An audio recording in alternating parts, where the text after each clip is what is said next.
Hey there, I got a little video for you. If you're working with PVC pipe, you can glue these together with a three-part system, typically a cleaner or primer and a PVC CPVC glue to get around your bends and your corners, or you can just bend the PVC.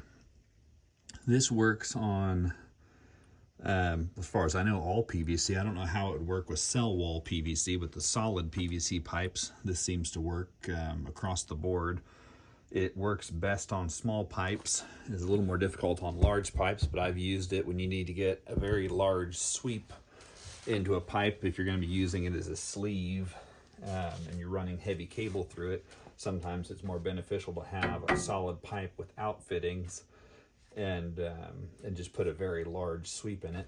If you're going to do that on larger diameter pipes, it's best to heat sand, fill these with hot sand to let the sand warm them up. It keeps the pipe from collapsing. When you go to bend it, it won't kink it.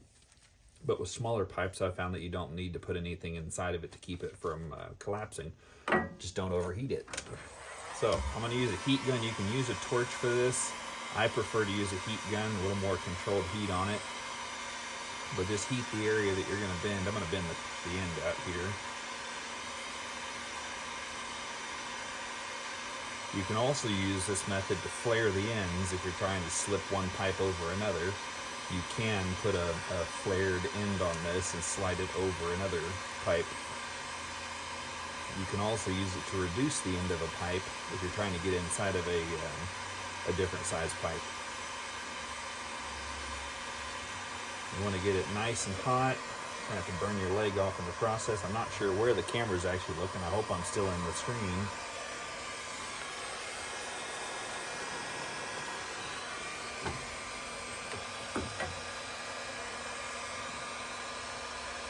It's about 27 degrees outside right now, so it may take this just a minute to heat up. It's getting there.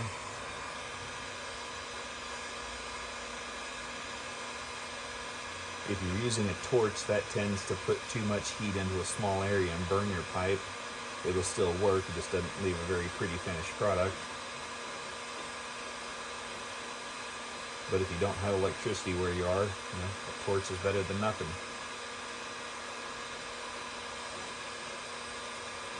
If you're using the hot sand method, that usually takes quite a long time to heat the sand up. And make sure you've got enough of it and pour it in the line, then get all the sand back out. Can be a bit of a challenge. So I prefer not to use that, but I have on larger pipes.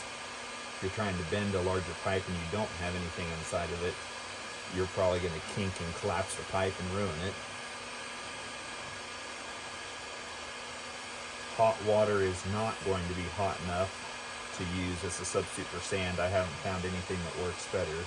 Just get some playground sand from a big box store.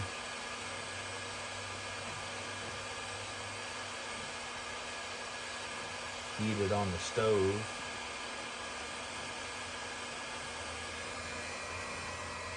Alright, there you go. So I've got it hot enough now.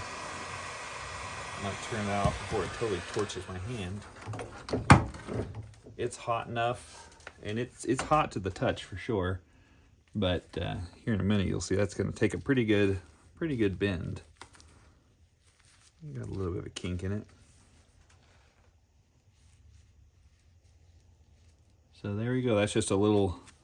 That's about a 22 degree, give or take. I'm going to call that a 22 degree bend.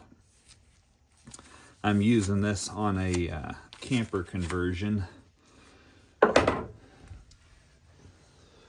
For one thing, it's 27 degrees out here, and it's more fun to work with a heat gun than it is to work with glue when it's 27 degrees. But this is going to be the drain pipe for our washer machine, and I didn't want to have any fittings in there, anything that would slow the flow of the water, because I don't have a whole lot of drop between the washer machine and the tanks in the floor, and I just want this to be as free-flowing as possible. Here's another, if I can get the camera out of here. Another pipe we bent. Had to get up over a drain pipe here and underneath a steel floor joist there. So it's a handy method. If this was at all helpful, I'd appreciate a like and subscribe. If you got any questions, leave them in the comments below, or if you got a recommendation for a future video, please leave that below as well. Thanks again for watching. Have a good one.